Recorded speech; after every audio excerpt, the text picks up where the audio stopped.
আপনি যতক্ষণ বসে থেকে শুনলেন এই জন্য আপনার শুকরিয়া আদায় করি। ভাই ভালো লাগছে আপনি চিন্তা করেন ভাই আসছে কনসেপ্টটাই আপনি আপনার নিয়ে বক্তব্য গেছেন শোনার জন্য। ওই ভাই মনে কনসেপ্টটাই প্রাণে নিয়ে আপনাকে গেছেন গোলামিটা রং আপনি ওই জায়গা থেকে যে জাতিটাকে বের করেন এটাই তো বড় একটা কথা মূল জায়গায় গেছেন আমরাই সংশোধন হলে অটোমেটিক কিন্তু আমরা এখন যে ওয়াজ মোবাইল করছি কাল গোলামি করতেছি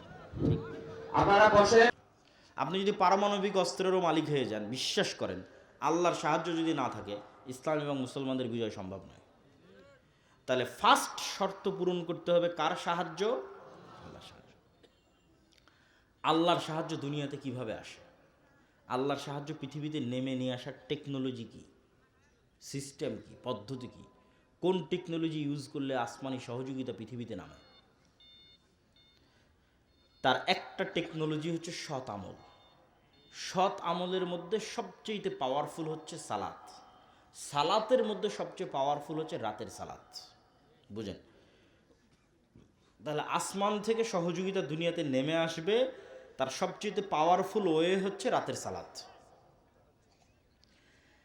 বদরের যুদ্ধের আগের দিন মুহাম্মদ সাল্লাল্লাহু আলাইহি ওয়াসাল্লাম এত লম্বা রাতের সালাত, বদরের যুদ্ধের দিন তার তাঁবুর মধ্যে খিমার মধ্যে হাত উঁচু করে এমন দোয়া, চোখের অঝোর ধারা পানি,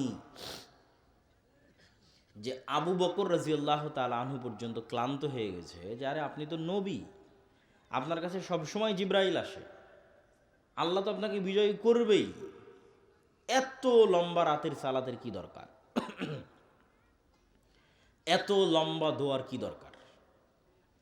কিন্তু আপনি নিশ্চিত জেনে রাখেন যে আমি যতটুকু জানি, আপনি যতটুকু জানেন, তার চেয়ে মুহাম্মদ সাল্লাল্লাহু আলাইহি ওয়াসাল্লাম হাজার গুণ বেশি জানে যে আল্লাহর সাহায্য ছাড়া বদরে বিজয় সম্ভব নয়।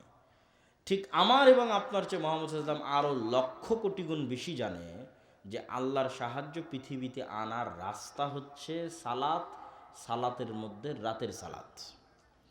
তাহলে এখন সামারি কি, রেজাল্ট কি, যেটা আমি আপনাকে বলতে চাচ্ছি যে নবী মুহাম্মদ পৃথিবীর সর্বশ্রেষ্ঠ নবী হওয়ার পরেও বিজয়ের জন্য রাতের সালাতের মুখাপেক্ষী, লম্বা রাতের সালাতের মুখাপেক্ষী।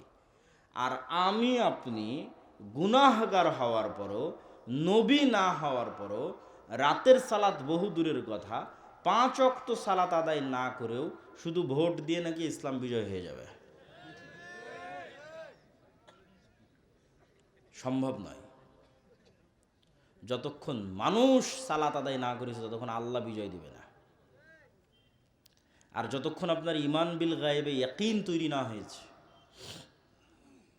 যতক্ষণ আপনি আল্লাহর সাহায্য আনতে না পেরেছেন, আপনি চিন্তা করলেন যে শুধু দুনিয়ার রাস্তাতেই আমি কৌশল এবং পদ্ধতি অবলম্বন করব, করতে করতে মন্দিরও কয়দিন পর বানিয়ে দেওয়া লাগতে পারে। কয়দিন পর মন্দিরে আপনি মূর্তিও বানিয়ে দিলেন, পূজাতেও অংশগ্রহণ করলেন। ওইটা দিয়ে আপনি আল্লাহ সুবহানাহু ওয়া তাআলার সাহায্য আনতে পারবেন না। ওইটা যখন আপনার মাথার মধ্যে ঢুকে গেছে যে দুনিয়ার রাস্তায় একমাত্র রাস্তা, তখন এই রাস্তায় মানুষ চলে। আর যখন ইমান বিল গায়বে ইয়াকিন থাকবে, আল্লাহর সাহায্য নিয়ে আসার চিন্তা থাকবে, তখন পদ্ধতি হবে ভিন্ন, তখন রাস্তা হবে ভিন্ন। তাহলে আসমান থেকে সহযোগিতা আনতে পারে এরকম টেকনোলজির একটা বড় টেকনোলজি হচ্ছে সালাত। দেখেন, যুদ্ধের মাঠে আল্লাহর নবী সালাত আদায় করতে বলছে সাহাবীদেরকে। ওই সালাতের নাম সলাতুল খৌফ, যে অর্ধেক অর্ধেক ভাগ হয়ে যাবে, একদল যুদ্ধ চালাবে, পাহারা দিবে, আর একদল সালাত আদায় করবে। এখন যুদ্ধে বিজয়ের জন্য দুনিয়ার লজিক বলে সবাই মিলে যুদ্ধ করলেই তো ভালো, যত বেশি অস্ত্র ব্যবহার করব তত ভালো। সেখানে যুদ্ধের মধ্যে শক্তি ক্ষয় হলেও বলা হচ্ছে সালাত আদায় করো। তাহলে রেজাল্ট কি? রেজাল্ট হচ্ছে মুসলমানদের বিজয় কার সাহায্য ছাড়া হবে না? আল্লাহর সাহায্য ছাড়া না। তাই তোমার কাছে পারমাণবিক বম থাক আর অস্ত্র থাক আর তরবারি থাক, সেটা দেখে লাভ নাই। তোমাকে আগে প্রথম শর্ত পূরণ করতে হবে যে কার সাহায্য লাগবে? আল্লাহর সাহায্য। আর আল্লাহর সাহায্য পৃথিবীতে নামিয়ে আনতে পারে একটাই মাধ্যম, সেটা হচ্ছে সালাত। এটা মিস দেওয়া যাবে না। যার সালাত মিস হয়ে গেছে ও আল্লাহর গন্তি থেকে বের হয়ে গেছে, আল্লাহর কাউন্টের মধ্যে নাই। এখন বেনামাজি কোথায় পড়ে মারা গেল, কোথায় তার কি হলো, এটা আল্লাহ সুবহানাহু ওয়া তাআলা দেখবেন না। আপনাকে যদি আরও সহজ করে বোঝানোর জন্য বলি যে আমরা মোবাইলে যেমন ফিঙ্গারপ্রিন্ট ইউজ করি, ফেস ভেরিফিকেশন ইউজ করি, ঠিক আছে, কোনো অ্যাকাউন্ট খোলার জন্য ডানে তাকাতে বলে, বামে তাকাতে বলে, তখন পুরো ফেসটা নেয়, নিয়ে মিলায় যে হ্যাঁ এটা ওরই ফেস, তখন ওপেন হয়ে যায়। তো এই যে পাসওয়ার্ড দিয়ে যে আমরা ফোন ওপেন করতেছি, ফিঙ্গারপ্রিন্ট দিয়ে, ফেস ভেরিফিকেশন দিয়ে আজকে অনেক কিছু ওপেন করতেছি, মনে করেন পৃথিবী এমন একটা সিস্টেমের উপর দাঁড়িয়ে আছে, লাউহে মাহফুজে প্রত্যেকটা ইবাদতের একটা চিত্র আছে। লাউহে মাহফুজে প্রত্যেকটা ইবাদতের একটা ফরম্যাট দাঁড় করানো আছে। আপনি যখন ওই ফরম্যাট পৃথিবীতে নেওয়া শুরু করেন, তখন একটা আরেকটার সাথে যখন মিলে যায় তখন অটোমেটিক ওপেন হয়ে যায়। পাসওয়ার্ড মিলে গেছে, দরজা খুলে গেছে, এখন সাহায্য আসা শুরু হবে। ওই জন্য ওই সেম ফরম্যাটে দাঁড়াতে হবে, সেম ফরম্যাটে সিজদা, রুকু, ঠিক আছে। এইটা ভেরিফিকেশন, পাসওয়ার্ড ওইখানে যেখানে যেটা মোহাম্মদ ইসলাম বলেছে সেখানে সেটা বলতে হবে। আপনি ওইটা বলবেন, ওইভাবে দাঁড়াবেন, আল্লাহ সুবহানাহু ওয়া তাআলার সাহায্য নামার রাস্তা অটোমেটিক ওপেন হয়ে যাবে। বলেন আল্লাহু আকবার। সালাতের সাথে আপনার সম্পর্ক নাই তো আপনার সাথে আল্লাহর সম্পর্ক নাই বাবা। তাহলে আপনি ওই যে মিছিল, মিটিং, নারায়ে তাকবীর এগুলো দিয়ে সব কিছু দিয়ে ইসলামের বিজয় হবে না। পয়েন্ট নাম্বার 3, গোলামি থেকে মুক্তির জন্য আল্লাহর সাহায্য আসমান থেকে আনার একটা রাস্তা বললাম সালাত, আর একটা রাস্তা হচ্ছে সকাল সন্ধ্যার জিকির। ফরজগুলো তো করতেই হবে, অতিরিক্ত দুটা, একটা রাতের সালাত, একটা সকাল সন্ধ্যার জিকির। সকাল সন্ধ্যার জিকির কি? সকাল সন্ধ্যার জিকির এমন এক পাওয়ারফুল টেকনোলজি, শক্তি, প্রযুক্তি, পৃথিবীর এমন কোনো অসম্ভব নাই যা সম্ভব হবে না জিকির দিয়ে। There is nothing is impossible. পৃথিবীতে এমন কিছুই অসম্ভব নয় যেটাকে সম্ভবে পরিণত করা সম্ভব নয় জিকির দিয়ে। দলিল ছাড়া কথা বলবো না। মুসা আলাইহিস সালাতু ওয়াস সালাম ফেরাউনের কাছে যাবে, এটা এক আশ্চর্য। মুসা আলাইহিস সালাম জিতবে, ফেরাউন পরাজিত হবে, আর চেয়ে আশ্চর্যের ঘটনা পৃথিবীতে ঘটেনি, ভবিষ্যতে আর ঘটবে না। তো মুসা আলাইহিস সালামকে যখন আল্লাহ বলছে যাও ফেরাউনের কাছে, তখন ওখানে কোরআনের একটা আয়াত আছে, ওয়ালা তানিয়া ফি জিকরি।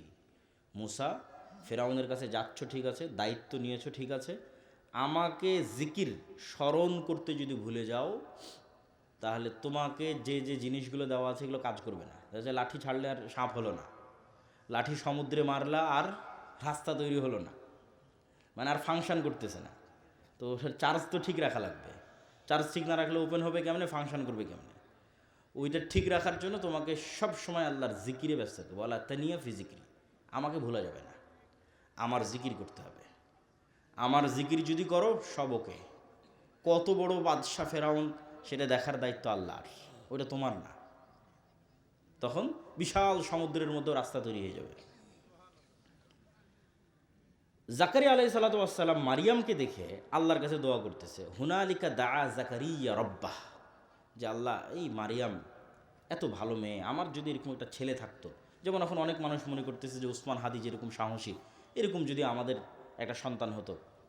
তো আল্লাহর সাথে সাথে জাকারিয়া আলাইহিস সালামকে বললেন ঠিক আছে তোমার সন্তান হবে। এখন জাকারিয়া আলাইহিস সালামের নিজেরই আর বিশ্বাস হয় না যে সন্তান হবে, কেননা ওনার বয়স হয়ে গেছে 90-100 বছর বয়স, দাড়ি পেকে গেছে, চুল পেকে গেছে, স্ত্রী বন্ধা, চেয়েছেন ঠিক আছে, হবে কেমনে? তখন উনি পাল্টা আল্লাহকে বলতেছে আল্লাহ হবে যে, এটার কিছু চিহ্ন বলেন, আলামত বলেন। তো আল্লাহ বলছে চিহ্ন এবং আলামত হচ্ছে তুমি সকালে সন্ধ্যায় আমার জিকির করবে। বলেন আল্লাহু আকবার। কোরআন পূর্ণ হয়ে আছে সকাল সন্ধ্যার জিকিরের কথা দিয়ে। বুকরাতা ওয়া আসিলা বিল আশি ওয়াল ইবকার বিল গুদুবি ওয়াল আসাল কবলা গুরুবিশ শামসি কবলা তুলুইশ শামসি কবলাল গুরুব, এগুলো কোরআনের আয়াত। তো জিকির কেন পাওয়ারফুল এটার লজিকটাও আপনাকে ভেঙে দিই। জিকির পাওয়ারফুল কেন বুঝার জন্য বলতেছি, এইভাবে কোরআন এবং হাদিস আসছে এটা নয়, বুঝার সুবিধার্থে উদাহরণ দিচ্ছি। জিকির মনে করেন সাউন্ড টেকনোলজি, একটা টেকনোলজি যেটা শব্দ নির্ভর। এখনকার টেকনোলজি আলো নির্ভর, ওয়েভ নির্ভর। ওই যার ক্যামেরা লাইভ চালাচ্ছে, ওর আমাদের কম্পিউটার কাজ করতেছে, আমাদের মোবাইল কাজ করতেছে, মাইকটা বাজতেছে, লাইটগুলো চলতেছে, সব ওয়েভ হয়ে যাবে। মানে আসমানকে এমন একটা সিস্টেমের উপর ডেভেলপ করা আছে যে ও ইসরাফিলের বাঁশির আওয়াজ বুঝতে পারবে, বাঁশির আওয়াজ রিসিভ করবে, রিসিভ করার মাত্র ফেটে যাবে, চৌচির হয়ে যাবে। সূর্যকে এমনভাবে সেট করা আছে ও আওয়াজ বুঝে। এরা সবাই আওয়াজ বের করে এবং আওয়াজ বুঝে। আল্লাহ কোরআনে বলছেন এটা গায়েব, আল্লাহ জানিয়েছেন, এই গায়েবটা আমি আপনাকে জানাচ্ছি, আল্লাহ জানিয়েছেন কোরআনে, ইউসাব্বিহু লিল্লাহি মা ফিস সামাওয়াতি ওয়া মা ফিল আরজ, আসমান জমিন এবং তার মধ্যে যা কিছু আছে, এই মাইকও, এই পানির বোতলও, এই গায়ের জামাও, এই প্যান্ডেলও, এরা সব 24 ঘন্টা আল্লাহর তাসবিহ পাঠ করতেছে। এটা গায়েব, কেউ জানে না, আল্লাহ কোরআনে জানিয়েছেন। এই গায়েবের ওপর যখন আপনি ইয়াকিন রাখবেন, আপনার গোলামি থেকে মুক্তির রাস্তা শুরু হয়ে গেছে কিন্তু। আর এই গায়েবের উপর ইয়াকিন না থাকলে আপনি আগাতে পারবেন না। তাহলে এক নম্বর হচ্ছে গায়েবের উপর ইয়াকিন লাগবে। তাহলে এরা তো 24 ঘন্টা শব্দ বের করছে, মানে আমি যে শব্দ বলবো এই শব্দ এরা বুঝবে। আমি যদি বলি সুবহানাল্লাহ বিহামদিহি সুবহানাল্লাহিল আযীম, তাহলে সব শুনতেছে, যতদূর পর্যন্ত শুনতেছে এরা প্রত্যেকটা কিয়ামতের মাঠে সাক্ষী দিবে। আল্লাহু আকবার। মুয়াজ্জিনের মাইকের আজান যতদূর পর্যন্ত যাবে এরা সবগুলো সেভ করে, রেকর্ড, শুনে, আন্ডারস্ট্যান্ড করে, ফিল করে, সব এরা কিয়ামতের মাঠে সাক্ষী দিবে। এই জন্য জিকির মোস্ট পাওয়ারফুল, কেন সাউন্ড টেকনোলজি মোস্ট পাওয়ারফুল। গোলামি থেকে আজাদির 4 নাম্বার রাস্তা, এবং এটা সবচেয়ে গুরুত্বপূর্ণ, আজকের আলোচনার সবচেয়ে গুরুত্বপূর্ণ পার্ট। এই একটা সমস্যা যদি আমরা সমাধান করে ফেলতে পারি, যেটা এখন বলবো, আলাদা করে কোনো আন্দোলন করা লাগবে না, আলাদা করে মিছিল মিটিং লাগবে না, আলাদা করে ভোট লাগবে না, সারা বাংলাদেশ একদিনে ইসলামপন্থী হয়ে যাবে, একদিনে ইসলামের বিজয় হয়ে যাবে। সেই রাস্তাটা কি? ইসলামের বিজয় মানে আপনি কি বুঝেন এটা আগে আপনাকে বুঝতে হবে। আপনি যদি মনে করেন ইসলামের বিজয় মানে পুরো পীরগঞ্জের মানুষ আজকে সবাই সালাত আদায় করবে, এই পুরো পীরগঞ্জের মহিলারা আজকে থেকে পর্দা করবে, তাহলে আপনি এখনও সঠিক বুঝটা অর্জন করতে পারেননি। ধরেন এই পুরো পীরগঞ্জের মানুষ সবাই মসজিদে আজকে আল ফজর থেকে সালাত আদায় করলো, এটাও ইসলাম এবং অনেক জরুরি কর্তব্য। আজকে থেকে সকল মহিলারা পর্দা করলো, কিন্তু এই নামাজি মানুষরাই, এই পর্দা করা মহিলারাই একজন আরেকজনের উপর জুলুম করে, একজন আরেকজনের টাকা মেরে খায়, একজন আরেকজনকে ধোকা দেয়, একজন আরেকজনকে মিথ্যা বলে। তাহলে কি এখানে ইসলাম প্রতিষ্ঠা হয়েছে? এইটা যেই দিন বুঝতে পারবেন সেই দিন বুঝবেন যে ইসলাম প্রতিষ্ঠা হওয়া মানে কি। ইসলাম রাষ্ট্র ক্ষমতায় যাওয়ার বেসিক হচ্ছে ইনসাফ, ন্যায়, সত্যবাদিতা, বেসিক। ঈসা আলাইহিস সালাতু ওয়াস সালাম যেই দিন সমগ্র পৃথিবীর শাসনভার হাতে নেবেন, সেই দিন ঈসা আলাইহিস সালাতু ওয়াস সালামের শাসনের গুণ বর্ণনা করছে মুহাম্মদ সাল্লাল্লাহু আলাইহি ওয়াসাল্লাম, যে ওই দিন ঈসা আলাইহিস সালাম সমগ্র পৃথিবীতে ন্যায় প্রতিষ্ঠা করবে। তাহলে ঈসা আলাইহিস সালামের শাসনের গুণ কি? সমগ্র পৃথিবীতে কি প্রতিষ্ঠা হবে? ন্যায় প্রতিষ্ঠা হবে। তাহলে আমরা তো সারা বাংলাদেশে 90% মুসলমান, এই 90% মুসলমানের দেশে আলাদা করে ইসলাম প্রতিষ্ঠা করার প্রয়োজনই নাই। যদি 90% মুসলমানের দেশে সবাই আজ থেকে বলে যে আমি ন্যায় প্রতিষ্ঠা করব, সত্যবাদী হব, আলাদা করে কিছু করা লাগবে না, 80% ইসলাম প্রতিষ্ঠিত হয়ে যাবে। ওইটা যদি আপনি ফিল আপ না করতে পারেন, তাহলে বাহ্যিকভাবে যতই হোক বাস্তবে ইসলাম প্রতিষ্ঠিত হবে না। তাহলে এবং ওই গুণটা, আমরা যে দুর্নীতির মধ্যে আছি, ধোঁকাবাজির মধ্যে আছি, 2 নম্বরই রাস্তার মধ্যে আছি, এটা গোলামির গুণ, এইটা গোলামির চিহ্ন। দেখেন এই যে ইসাক আলাইহিস সালামের সন্তানেরা, ইব্রাহিম আলাইহিস সালামের সন্তানেরা, এদেরকে আল্লাহ বলছে শনিবারের দিন তোমরা মাছ ধরবে না। এরা কি করলো? শনিবারের দিন মাছগুলো না ধরে আটকে রেখে দিল, দিয়ে ওই মাছগুলোকে রবিবারের দিন ধরলো। কি 2 নম্বরই বুদ্ধি! তাহলে ইব্রাহিমের সন্তান এত 2 নম্বরই বুদ্ধি কেমনি শিখলো? নবীর সন্তান এত 2 নম্বরই বুদ্ধি কেমনি জানে? ওই যে ফেরাউনের যে 300 বছর গোলাম ছিল, গোলামি মে বদল জাতি হে কওমো কা জমির, আল্লামা ইকবাল বলেছে, গোলামিতে মিথ্যা বলা শিখে নিয়েছে। আপনি নিশ্চিত থাকেন আমরা মুসলমানেরা ধোঁকাবাজি, দুর্নীতি, 2 নম্বরই রাস্তা জানতাম না। ব্রিটিশদের 190 বছর গোলামি আমাদের রক্তের মধ্যে এটা ঢুকিয়ে দিয়েছে। এর দলিল আমি আপনাকে দিতে পারবো, কিন্তু ওই দিকে যাচ্ছে না, সময় নষ্ট হবে। জাস্ট পয়েন্টের উপর ফোকাস থাকি যে সত্যবাদিতা, ন্যায়পরায়ণতা নেতৃত্বের বিকাশের প্রথম ভিত্তি, আর মিথ্যা, দুর্নীতি গোলামির প্রথম ভিত্তি। তাহলে যে সত্যবাদী, ন্যায়পরায়ণ ও নেতা, যে মিথ্যুক, ধোঁকাবাজ, 2 নম্বর রাস্তা অবলম্বন করে ও গোলাম। এখন আপনি আরও আপনাকে প্র্যাকটিক্যাল উদাহরণে চলে যায়। ধরেন উসমান হাদি, গণতন্ত্রের যে কালচার, এই কালচার হচ্ছে আপনাকে মনোনয়ন আনতে গেলে, সিট ভাগাভাগি করতে গেলে, ভোটে জিততে হলে আপনাকে এর বিরুদ্ধে, ওর বিরুদ্ধে, এর পক্ষে গ্রুপিং, লবিং, লিয়াজু, টাকা পয়সার লেনদেন, অনেক কিছুর মধ্যে বাই ডিফল্ট যুক্ত হতে হয়। এটা কালচার, ডেমোক্রেসি এই কালচারের উপর প্রতিষ্ঠিত। তাহলে যখনই আপনি ওই প্রত্যেকটা জিনিসের মধ্যে ঢুকতেছেন, তখন আল্লাহর গায়েবে নেতা হওয়ার যে ফরম্যাট ঠিক করা আছে, যে মানুষটা নেতা, ওই ফরম্যাটটা হচ্ছে আপনি শতভাগ সত্যবাদী হবেন, শতভাগ ন্যায়পরায়ণ হবেন। যখনই আপনি এই ফরম্যাটের মধ্যে ঢুকে যাচ্ছেন, তখন আপনি ওখান থেকে গোলামির যে চিহ্ন, সেই চিহ্নর দিকে যাত্রা শুরু করতেছেন। তো উসমান হাদি এই জায়গায় কি করেছে? সে নিজের জায়গায় শতভাগ সৎ এবং শতভাগ ন্যায়পরায়ণ থেকে তার জ্ঞান এবং মেধা দিয়ে ভয়েস উচ্চারণ করেছে, আওয়াজ উঠিয়েছে। তাহলে এইটাই হলো নেতৃত্বের বিকাশের শর্ত। আমাদের এরকম 500 উসমান হাদি দরকার, এরকম 1000 উসমান হাদি দরকার, যে শতভাগ সত্যবাদী থাকবে। কোনো দল, কোনো সংগঠন, কোনো মানুষ, কোনো ব্যক্তি কোনো কিছুর প্রতি দায়বদ্ধ থাকবে না। কারোর সাথে লিয়াজু মেনটেন করতে গিয়ে, লবিং মেনটেন করতে গিয়ে শতভাগ সত্য বলতে পারবে না, এই রকমের কোনো পিছু টান তার থাকবে না। জ্ঞানে থাকবে সর্বোচ্চ, যেটা লাস্ট পয়েন্টে আসবো, যে জ্ঞান। ইমান বিল গায়েবে ইয়াকিন থাকবে, সৎ আমল থাকবে, রাতের সালাতে পাবান্দ, 5 ওয়াক্ত সালাতে পাবান্দ। এরকম 500টা যদি আপনি নেতা তৈরি করে দিতে পারেন, 500, তাহলে আমি এটা বাংলাদেশের ক্ষমতা অর্জনের রাস্তা বলছি না, এটা পৃথিবীর ক্ষমতা অর্জনের রাস্তা, যেটা কোরআনে দেওয়া আছে। এটা দিয়ে পৃথিবী বিজয় করা সম্ভব, সত্যবাদিতা এবং ন্যায়পরায়ণতা দিয়ে। এটা নেতা তৈরি হওয়ার রাস্তা, নেতা তৈরি হওয়ার বীজ। এখন আপনি কেমনে প্র্যাকটিক্যাল লাইফে আমার এই বক্তব্যকে ফিট করবেন যে ঠিক আছে, আজ থেকে আমরা গোলামি থেকে মুক্তি চাই। তা আবদুল্লাহ ভাই বলেছে, গোলামি থেকে মুক্তি পেতে চাইলে সত্যবাদী ন্যায়পরায়ণতার মাপকাঠিতে আসতে হবে, না হলে গোলামি থেকে মুক্তি সম্ভব নয়। তো আমি কেমনে চেক করব যে আমি গোলাম না নেতা? আপনারা যারা এখানে বসে আছেন, তারা নিজে বুকে হাত দিয়ে জিজ্ঞেস করেন যে আপনার পিতার সম্পত্তিতে আপনার বোনকে ন্যায় এবং ইনসাফের সাথে ভাগ দিয়েছেন কিনা। হাসার কিছু না। যদি আপনি আপনার পিতার সম্পত্তিতে আপনার বোনকে ন্যায়ের সাথে, ইনসাফের সাথে ভাগ করে দিয়ে থাকেন, তাহলে আপনার মধ্যে নেতৃত্বের ক্রাইটেরিয়া আছে। দুনিয়ার দৃষ্টিতে না, আল্লাহ গায়েবে নেতা হওয়ার যে ক্রাইটেরিয়া নির্ধারণ করেছে, ওই ক্রাইটেরিয়া আপনার নেতার গুণ আছে।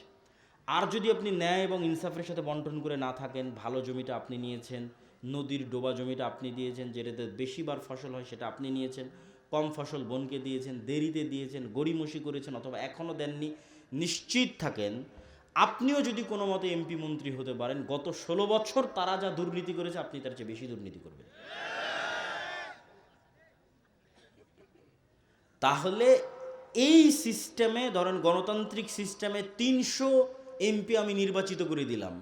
এই 300 এমপি ধরেন কথার কথা, ধরেন আল্লাহ না করুক, ধরেন কথার কথাই 300 এমপি দুর্নীতিগ্রস্ত। তাহলে এই দুর্নীতিগ্রস্ত 300 এমপি আপনাদের দৃষ্টিতে নেতা, আর আল্লাহর লজিকে তারা নেতা না গোলাম? গোলাম। এই জিনিসটা যেই দিন বুঝবেন, ওই দিন গোলামির জিঞ্জির ভাঙা শুরু হবে। এই জিনিসটা যেদিন ফিল করবেন না, মেরুদণ্ড বিক্রি করা যাবে না। ওসি, ডিসি, এসপি, মন্ত্রী, মিনিস্টার বা ক্ষমতায় যারা আসে, এরা 3 বছরের জন্য, 5 বছরের জন্য, 2 বছরের জন্য। কিন্তু আর্মিতে যে জয়েন করেছে, ও তো রিটায়ার্ড না করা পর্যন্ত ওখানেই থাকবে। ওসি, ডিসি, এসপি, মন্ত্রী, মিনিস্টার যে হয়েছে, ওসি, ডিসি, এসপি, তারপরে এসিল্যান্ড, সাব রেজিস্ট্রার, এরা তো রিটায়ার্ড না করা পর্যন্ত আছে। তাহলে এই যে এরা তো সব আমাদেরই জনগণ, সাধারণ জনগণ। আর এক দলকে আপনি মিথ্যুক, দুর্নীতিবাজ, উমুক দলেই তুমুক দলেই, সব তো আমরাই নিজেরাই দুর্নীতিবাজ। আমরা সাধারণ জনগণই তো দুর্নীতিগ্রস্ত। তাহলে এই OC, DC, SP, AC land, sub registrar, এদের 50% নামাজি। আমার কথাটা বুঝেন, আমার আইডিয়া যে 50% নামাজি। এদের 70% ওমরা করে, হজ করে। এদের 100% বিভিন্ন মসজিদ, মাদ্রাসা, ইসলামী সম্মেলনের সভাপতি, প্রধান অতিথি, বিশেষ অতিথি। 100%। কিন্তু ওই ওসি, ওই ডিসি, ওই এসপি, ওই এসিল্যান্ড, ওই সাব রেজিস্ট্রার যখন তার চেয়ারে বসতেছে, তখন সে আমানতের খেয়ানত করতেছে। তাহলে এখন তার মধ্যে ইমান ঢুকেছে, সে কি বুঝলো ইসলাম কি? এটাই তো আমরা বুঝাইতে পারলাম না ইসলাম কি। মুহাম্মদ সাল্লাল্লাহু আলাইহি ওয়াসাল্লামকে আল্লাহ সুবহানাহু ওয়া তাআলা নামাজ শিখালো 53 বছর বয়সে। মক্কা থেকে হিজরত করারও 2 বছর পর সালাত, সিয়াম, হজ, যাকাত শেখানো হয়েছে। বয়স তখন 53-52 বছর বয়স। তাহলে এই 13 বছর 10 বছর কি শিখালো আল্লাহ? এই 13 বছর 10 বছর প্রকৃত ইমানদার বানিয়েছে। এক কালবের মধ্যে লা ইমানা লিমান লা আমানাতা লাহু, এক কালবের মধ্যে আল্লাহর উপর ইমান আবার মিথ্যা ধোঁকাবাজি 2 নাম্বারই থাকতে পারে না, এটা আল্লাহর নবীর হাদিস। তাহলে যে কালবে ঈমান আছে দাবি করছে, বাহ্যিক 5 ওয়াক্ত সালাত দিয়ে দেখাচ্ছে আমি মুসলমান, হজ এবং উমরা করে দেখাচ্ছে আমি মুসলমান, কিন্তু ওর চেয়ারে যখন বসতেছে তখন ন্যায় করতে পারতেছে না, দুর্নীতি করতেছে, 2 নম্বরই রাস্তা অবলম্বন করতেছে, ধোঁকাবাজি করতেছে, মিথ্যা বলতেছে, ওয়াল্লাহে আল্লাহর কসম, আল্লাহর নবীর হাদিস অনুযায়ী সে মুনাফিক। ইজা হাদ্দাসা কাযাবা ওয়া ইজা ওয়া'আদা আখলাফা ওয়া ইজা তুমিনা খানা। কথা বললে মিথ্যা বলে, ওয়াদা করলে ভঙ্গ করে, যে দায়িত্ব দেওয়া হয়েছে আমানতের খেয়ানত করে। তাহলে পুরো দেশ একদিনে 80% ইসলাম বাস্তবায়ন হয়ে যাবে। দেশের AC OC land sub registrar এরা তো কেউ হিন্দু নয়, সব তো মুসলমান, সব তো আমরাই, সব তো আপনাদের সন্তান, আপনারাই। তাহলে পুরো দেশে একদিনে 80% ইসলাম বাস্তবায়ন হয়ে যাবে যদি আমরা বলি আমার মেরুদণ্ড, আমার মেধা, আমার মাথা, আমার সিদ্ধান্ত টাকার কাছে বিক্রি করব না, 2 নম্বরই রাস্তা অবলম্বন করব না। যেটা সৎ, যেটা ন্যায়, যেটা সত্য, সেটা যদি আমার দলের বিরুদ্ধেও যায় তবুও বলবো, শেষ। সেটা যদি আমার নেতার বিরুদ্ধেও যায় তবুও বলবো। এই একটা মূল মানদণ্ডে আমাদের ভবিষ্যৎ প্রজন্মকে গড়ে তুলতে হবে। আমাদের ভবিষ্যৎ প্রজন্ম যারা বসে আছে তাদের শপথ নিতে হবে যে আমরা কিছুই না শিখতে পারি, অন্তত ওসমান হাদির কাছে এইটা অন্তত শিখি যে আমাদের মেরুদণ্ড বিক্রি করা যাবে না, পৃথিবীর যেখানেই থাকি না কেন, যে অবস্থাতেই থাকি না কেন। এটা হলো নেতা হওয়ার শর্ত, রাস্তা, 4 নম্বর পয়েন্ট, যেটা দিয়ে বক্তব্যের শেষের দিকে চলে যাব। তার আগে মধ্যখানে একটু বিরতি নেই। সেই বিরতি হচ্ছে আজকে আপনাদের সামনে এখানে এসেছি, এই সম্পর্কটা যদি একদিনের সম্পর্ক হয় এই সম্পর্কের ভ্যালু নাই। সম্পর্কটা যদি স্থায়ী পার্মানেন্ট হয় ভ্যালু আছে। পার্মানেন্ট হবে কিভাবে? ওই যে আপনার আগের বক্তা, আমার আগের বক্তা বলে গেল মক্তব। আমরা মাদ্রাসা দিয়ে 2% ছেলে মেয়েকে দিন শেখাতে পারবো, আর মসজিদে মক্তব করে 100% মুসলমানের সন্তানকে দিন শেখানো যাবে। তাহলে 100% মুসলমানের সন্তানকে দিন শেখানোর একটাই রাস্তা, মসজিদে শিক্ষা ব্যবস্থা তৈরি করা, শিক্ষাকে সর্বোচ্চ গুরুত্ব দেওয়া। আপনি জালসা করে টাকা তুলে এসি কিনছেন, টাইলস কিনতেছেন, ওই এসি ওই টাইলস বাজারে বিক্রি করে দিয়ে মক্তবের শিক্ষকের বেতনের ব্যবস্থা করেন। আর আমরা মক্তবের সিলেবাস তৈরি করেছি, ট্রেনিং দিচ্ছি, প্রায় 700-এরও অধিক মসজিদের মক্তবের শিক্ষক আমাদের কাছে ট্রেনিং নিয়েছে। এবার এনটিভিতে আমাদের মক্তবের উপর জাতীয় প্রতিযোগিতা রমজান মাসে আয়োজিত হতে যাচ্ছে। এটাতে কোনো খরচ নাই, আপনার ইমাম সাহেব যাবে, যাতায়াত খরচ আমাদের, থাকবে খাবে, থাকা খাওয়া খরচ আমাদের। তাকে ট্রেনিং দিয়ে আমাদের সিলেবাস বুঝিয়ে দিয়ে আপনার মসজিদে পাঠাবো, সে আপনার সন্তানকে এই দিন, এই আদর্শ, এই আকীদা, এই কোরআন শিক্ষা দেবে। এটাতে আমরা প্রজন্ম তৈরি করব, সৎ ন্যায়পরায়ণ আমানতদার প্রজন্ম তৈরি করাই হচ্ছে ইসলামের বিজয়। এটা আমাদের বুঝতে হবে। 2 নম্বর হচ্ছে আমরা যে পত্রিকা মাসিক আল ইতিসাম, প্রতি মাসে আমি অন্তত 3টে লেখা লিখি মাসিক আল ইতিসামে, এত ব্যস্ততার মতো সম্পাদকীয় লিখি, মিন্নাতুল বাড়ি লিখি, স্বাভাবিক একটা প্রবন্ধ লিখি। এটা আপনাদের আজকের একদিনের 100 বাদামের দামের চাইতেও, বা 100 বাদামের যা দাম তার মতো। তাহলে প্রতিদিনের নাস্তার যা দাম, মাসে একটা পত্রিকার তা দাম।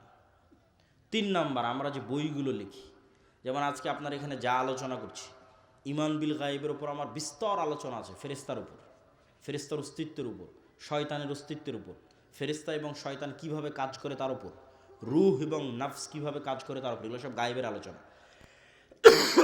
এগুলো সব আল্লাহর পথে যাত্রা এই বইয়ের মধ্যে আছে। প্রত্যেক মুসলমানকে আমি মনে করি এই বইটা পড়া উচিত।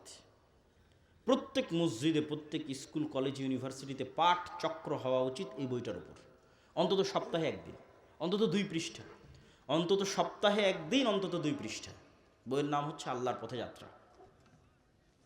আরও যে বই পুস্তকগুলো আছে, 1000 ফতোয়ার একটা বই আছে, শাইখ আব্দুর রাজ্জাক সালাত এবং দোয়ার বই আছে, এগুলোকে মূল্যায়ন করা। আমাদের আজকের বক্তব্যের শেষ পয়েন্ট শিক্ষা এবং জ্ঞান। তার আগে ভূমিকা, আপনার মোবাইলের যেমন ফাংশন আছে না, ফ্ল্যাশ লাইট বাটনের যে ফাংশন, ওই ফাংশানে চাপ দিলে ফ্ল্যাশ লাইট জ্বলতেছে, ক্যামেরায় চাপ দিলে ক্যামেরা অন হচ্ছে। এখন ক্যামেরায় যদি মুসলমান চাপ দেয় তো মোবাইল কি বলবে, মুসলমান তোর জন্য আমি অন হব না? এটা বলবে নাকি? মোবাইলকে যেই ফাংশনের উপর ডেভেলপ করা আছে, মুসলমান ইউজ করলেও কাজ করবে, হিন্দু, বৌদ্ধ, ইহুদি, খ্রিস্টান ইউজ করলেও কাজ করবে। বোঝা যায় কথা? এবার আসেন, আল্লাহ এই পৃথিবীকে একটা ফাংশনের উপর ডেভেলপ করেছে। আল্লাহর কিছু নির্ধারিত ফাংশন আছে। তো সেই ফাংশনের একটা ফাংশন হচ্ছে আল্লাহ ক্ষমতা, এই যে ক্ষমতা, এটার বাটন দিয়ে দিয়েছে জ্ঞানের কাছে। ক্ষমতা অর্জিত হবে, এটার বাটন, কোন বাটন চাপলে অর্জিত হবে? একটু বলেন না যে কোন বাটন? জ্ঞান। একটু জোরে বলেন, কোন বাটন? জ্ঞান। এখন জ্ঞানের বাটন চাপলে ক্ষমতা অর্জিত হবে। এই জ্ঞানের বাটন যদি ইহুদি চাপে, খ্রিস্টান চাপে, ক্যামব্রিজ এবং অক্সফোর্ডে বসে, আর এই পীরগঞ্জের মুসলমানের সন্তান free fire, PUBG, TikTok, YouTube, Netflix, বিড়ি, সিগারেট, বিপিএল, আইপিএলের জুয়া, অনলাইন বেটিং, নেশা, girlfriend, boyfriend, WhatsApp chatting, mobile chatting, যত সময় নষ্টের রাস্তা আছে, প্রত্যেক সময় নষ্টের রাস্তায় ব্যস্ত আছে পীরগঞ্জের মুসলমান। আর ইহুদি আর খ্রিস্টান ব্যস্ত আছে জ্ঞানের বাটন চাপার জন্য। তখন আল্লাহ ইহুদি খ্রিস্টানকে বলবে, থাম থাম, তোদের ক্ষমতা দিব না, আমার একটা মদঘর জুয়াখর বান্দা আছে, ওকে ক্ষমতা দিব। আল্লাহ তার রুল ব্রেক করে না। ওই ইহুদি যে ফ্ল্যাশ লাইট বাটন, ওই ইহুদি ওই খ্রিস্টান জ্ঞান অর্জন করতেছে, ও নেতা হবে। এভাবে পৃথিবীটাকে ফাংশন করা আছে, ডেভেলপ করা আছে। আর ওই নেশাখোর, মদঘর, জুয়াখোর মুসলমানের সন্তান, পীরগঞ্জের সন্তান, এরা সব গোলাম হবে, গোলাম। এদের বয়স যখন 30-35 বছর হবে, গোলামের আর একটা আলামত হচ্ছে এরা প্রবাসীকে কামলা খাটবে। গোলামের আর একটা আলামত হচ্ছে যারা সৌদি, কুয়েত, কাতার, বাহরাইন প্রবাসে যাবে না, এরা হচ্ছে অবৈধ উপায়ে লিবিয়া হয়ে, ওই ভূমধ্যসাগর পার হয়ে ইউরোপে যাবে। সব মিথ্যা ডকুমেন্টস দিয়ে নাগরিকত্ব নেওয়ার চেষ্টা করবে। মিথ্যা ওয়াদা, মিথ্যা কথা, মিথ্যা সাক্ষ্য এবং মিথ্যা তথ্য দিয়ে বেনিফিট নেবে। পুরো লাইফটা মিথ্যার ওপর ভরপুর। গোলামির চিহ্ন, গোলামের লাইফ। তারপরে আবার কয়দিন পর আমেরিকা থেকে বলবে এই সব প্রবাসী যারা আসছে অভিবাসন প্রত্যাশী, সবার হাতে জিঞ্জির দিয়ে, পায়ে জিঞ্জির দিয়ে বিমানে করে বাংলাদেশে নামিয়ে দিয়ে যাচ্ছে। রিপোর্ট পড়ে দেখেন। ইউরোপেও শুরু হয়েছে অভিবাসন বিতাড়নের আন্দোলন, আমেরিকাতে তো চলছেই। তাহলে এগুলো হচ্ছে আমাদের গোলামির চিহ্ন বহন করে। এই গোলামি থেকে বাঁচার রাস্তা কি বাবা? জ্ঞান অর্জন করতে হবে, পড়তে হবে। এর বাইরে আর কোনো রাস্তা নাই। ইহুদিরা চায় যে মুসলমানেরা নেশা এবং জুয়ায় ব্যস্ত থাক। কেননা নেশা এবং জুয়ায় ব্যস্ত যে, তাকে গোলাম বানানো সহজ। ধরেন এই ওসমান হাদি যদি নেশাগ্রস্ত হতো, জুয়াখোর হতো, এ কি টকশোতে এসে মানুষের সামনে এসে প্রশ্ন করত? প্রশ্ন করতো না। আর ওই প্রশ্নকে মানুষ ভয় পায়, তখন গুলি করে উড়িয়ে দিয়েছে। তাহলে ওই প্রশ্ন করবে না যদি সবাই জুয়াখোর, নেশাখোর হয়। তাহলে সবকে জুয়ায় আর নেশায় ব্যস্ত রাখো, তাহলে প্রশ্ন করবে কই? পড়বেও না, জ্ঞানও শিখবে না, প্রশ্নও করবে না। তাহলে তো অটোমেটিক গোলাম। তাহলে তো আমরা নিজেরা নিজেদের পায়ে গোলামের জিঞ্জির বেঁধে রেখেছি। তাহলে এই জিঞ্জির আমাদের ভাঙতে হবে। এটার আর কোনো রাস্তা নাই। জ্ঞান অর্জন করা ছাড়া, পড়া ছাড়া আর কোনো রাস্তা নাই। অতএব আমরা যদি গোলামি থেকে বাঁচতে চাই, তাহলে আজকের বক্তব্যে যে পয়েন্টগুলো আপনাদের সামনে তুলে ধরলাম, পুরো বক্তব্যের সারমর্ম এক এক করে বলতেছি। ইমান বিল গায়েবে ইয়াকিন লাগবে। গায়েবে ইয়াকিন অর্জিত হতে হবে, নাহলে স্যাক্রিফাইস করতে পারবেন না। দুনিয়ার জীবনকেই সব কিছু মনে করবেন, পরকালকে বিশ্বাস করতে পারবেন না। আপনাকে মনে করে নিতে হবে যে আমি মারা যাব না, আমি মারা গেছি। মারা যাব বললেই তো ভয় পাবেন। আর যখন মনে করে নেবেন না মারা গেছি, তখন তো আর কোনো ভয় নাই। পৃথিবী আপনার পায়ের নিচে। কেন, মারা তো একদিন যেতেই হবে। আজ থেকে 100 বছর পরে 2100 সালে এখানে কেউ থাকবে না। আজ থেকে 100 বছর পূর্বে যারা ছিল তারা আজকে নাই। তাহলে মৃত্যু সুনিশ্চিত, অবধারিত। তাহলে পরকালের উপর ইয়াকিন রাখতে হবে যে আমি তাহলে আজকে কোথায় আছি। এখন কল্পনা করতে হবে আমি এখন জান্নাতে আছি। জান্নাতে কোথায় আছি? জান্নাতের সর্বনিম্ন স্তরে আছি। জান্নাতের সর্বনিম্ন স্তরে কি করছি? আমার মনের মধ্যে আফসোস হচ্ছে। কি আফসোস হচ্ছে? জান্নাতের সর্বনিম্ন স্তরের সাথে সর্বোচ্চ স্তরের যে ফ্যাসিলিটির ডিফারেন্স, সুযোগ সুবিধার ডিফারেন্স, মমইন 5 স্টার আর রংপুরের 3 স্টার, কি কি ডিফারেন্স! একজন আইফোন আর একজন অ্যান্ড্রয়েড, কি ডিফারেন্স! এই ডিফারেন্সের চেয়ে আসমান জমিন ডিফারেন্স হবে সর্বোচ্চ স্তরের জান্নাত আর সর্বনিম্ন স্তরের জান্নাতের মধ্যে। একটা ডিফারেন্স বলি, সর্বোচ্চ স্তরের জান্নাতে যে আছে ও মাঝে মধ্যে আল্লাহকে দেখতে পায়। আল্লাহর দেখার যে স্বাদ, এই স্বাদটা জান্নাতের সকল স্বাদের চেয়ে শ্রেষ্ঠ হবে। তো ওই নিম্ন স্তরের জান্নাতে যে আছে আর আফসোস, মাসকে মাস পার হয়ে গেল, বছরকে বছর পার হয়ে গেল, আল্লাহকে দেখতে পায় না। ওই আফসোসে তখনও আফসোস করতেছি, দুনিয়াতে যদি আরেকটু জিকির করতাম, আরেকটু যদি ইবাদত করতাম, আরেকটু যদি ধোঁকা মিথ্যা এগুলো যদি কম করতাম, তাহলে আজকে হয়তো জান্নাতের স্তরটা আরেকটু উপরে হতো, আরেকটু ফ্যাসিলিটি আজকে বাড়ানো যেত। এইভাবে অতীত কল্পনা করতে হবে। পৃথিবীতে তো আমরা নাই, থাকবো না, এটা কিসের কল্পনা? নাই আমরা পৃথিবীতে। আমাদের স্থায়ী পার্মানেন্ট আবাসস্থল হচ্ছে জান্নাত। এবং আপনি আপনার জীবনের মূল স্বাদ ততক্ষণ ফিল করতে পারবেন না যতক্ষণ জান্নাতে না যাবেন। সেই স্বাদটা বলি, সেই স্বাদটা কি? আপনাদের পীরগঞ্জে কোনো নদী আছে? নদীর নাম কি? আখিরা। তো ধরেন আপনি ছোটোবেলায় আখিরা নদীতে অনেক ডুব দিয়েছেন, মাছ ধরেছেন, ছেলেবেলায় বন্ধু বান্ধব নিয়ে গল্প করেছেন, ঘোরাফেরা করেছেন। তো এখন লাইফ তো এটাই, যদি পার্মানেন্টলি স্থায়ীভাবে সময় স্থির হয়ে যেত, আর মারা যেতাম না, আমার বাপ মা, আমার ভাই বোন, তাদের সহ এই পীরগঞ্জে আমার এলাকায় একটা আরামের বিশাল বাড়ি নিয়ে আমি আছি, সকালবেলা উঠে একটু মাছ ধরতে যাই, একটু গোসল করি, খেলাধুলা করি, পার্মানেন্ট স্থায়ী। এখন আমিও মারা গেলাম, আমার বাপ মাও মারা গেল, সবাই মারা গেল, এদের সাথে আর জীবনে দেখাই হলো না। এই জীবনের কোনো মানে আছে? এই জীবনের কোনো মানে নাই। আপনি যদি জান্নাতে যান, আপনার ফুল ফ্যামিলি যদি জান্নাতে যায়, তখনই একমাত্র এই সুযোগ সুবিধাটা আপনি ইউজ করতে পারবেন। যে আমরা সবাই জান্নাতে, চলো মন চাচ্ছে পীরগঞ্জে ঘুরে যাই, একটু আখিরা নদীতে একটু গোসল করে আসি, একটু গল্প করে আসি, পার্মানেন্টলি স্থায়ী। এটাই লাইফ। ওই লাইফকে বলা হয়েছে প্রকৃত জীবন। ওই প্রকৃত জীবনের জন্য আপনাকে কাজ করতে হবে দুনিয়াতে। তাহলে আপনার গায়েবে ইয়াকিন লাগবে। এই প্রত্যেকটা জিনিসকে আপনি যতটা দৃশ্যমান দেখতে পাবেন, যতটা বিশ্বাস এটার উপর বাড়াতে পারবেন, তত আপনি সঠিক সিদ্ধান্ত নেবেন। 2 নাম্বার কি? আল্লাহর সাহায্য ছাড়া ইসলামের বিজয় হয়? তাহলে আল্লাহর সাহায্য কিভাবে পৃথিবীতে নেমে আসে, এটা আপনাকে জানতে হবে। তার একটা পয়েন্ট আমরা বলেছি সৎ আমল। সৎ আমলের মধ্যে ফরজগুলো আগে, 2 নম্বরে রাতের সালাত আর জিকির, সকাল সন্ধ্যার জিকির। সন্ধ্যা মানে কিন্তু মাগরিবের পর নয়, সন্ধ্যা মানে সূর্য ডুবার আগে, মাগরিবের আগে। রাসূল সাল্লাল্লাহু আলাইহি ওয়াসাল্লাম বলেছে, শুক্রবারের দিন এমন একটা সময় আছে, ওই সময়ে মানুষ যা বলবে তাই সে পেয়ে যাবে। তো একদল আলেম বলছে শুক্রবারের এই দিনটা হচ্ছে ইমাম সাহেব বক্তব্য দেওয়া শুরু করা থেকে নিয়ে বক্তব্য শেষ করা পর্যন্ত, আজান থেকে কিয়ামত পর্যন্ত। আর একদল আলেম বলছে এই সময়টা সূর্য ডোবার আগে, আসরের পরে, শুক্রবারের দিন। এটা হলো জিকিরের সময়। 3 নম্বর পয়েন্ট কি বললাম? 3 নম্বর পয়েন্ট বলেছি, নেতা তৈরি হয় সত্যবাদিতা, ন্যায়পরায়ণতা দিয়ে। আপনি নিজেই নেতা হয়ে যেতে পারবেন। আজ থেকে সিদ্ধান্ত নেন, আমি মিথ্যা বলবো না। আজ থেকে সিদ্ধান্ত নেন, আমি 2 নম্বরের রাস্তা অবলম্বন করব না। স্ত্রীর প্রতি ন্যায় করব, বাপ মায়ের প্রতি ন্যায় করব, সন্তান সন্ততির উপর ন্যায় করব, যে যে জায়গায় দায়িত্বে আছে। মসজিদ মাদ্রাসারও যারা দায়িত্বে আছে, মসজিদ মাদ্রাসায় বাহ্যিক ইসলাম আছে, সত্যবাদিতা ন্যায়পরায়ণতা নাই। এই জন্যই তো নেতা তৈরি হচ্ছে না। আপনি হুজুরকেও কিনে নিতে পারবেন টাকা দিয়ে। কথা বুঝতে পেরেছেন? তাহলে সে বাহ্যিক নামাজ আদায় করতেছে, উমরা করতেছে, কিন্তু নবীরা যেই গুণের ওপর নেতা হয়েছে ওই গুণটা তার নাই, তার মেরুদণ্ড নাই, সত্যবাদিতা ন্যায়পরায়ণতা নাই। তাহলে যেই জিনিসটা নাই ওইটা দিয়েই নেতা হয়। ওইটা যখন আমরা ছড়িয়ে দিতে পারবো সবার মধ্যে, তখন আমরা অটোমেটিক একটা গোলামি থেকে মুক্তি পেয়ে যাবো, আমরা নেতা হয়ে যাবো, পৃথিবীর নেতা হয়ে যাবো, বাংলাদেশের নেতা হয়ে যাবো।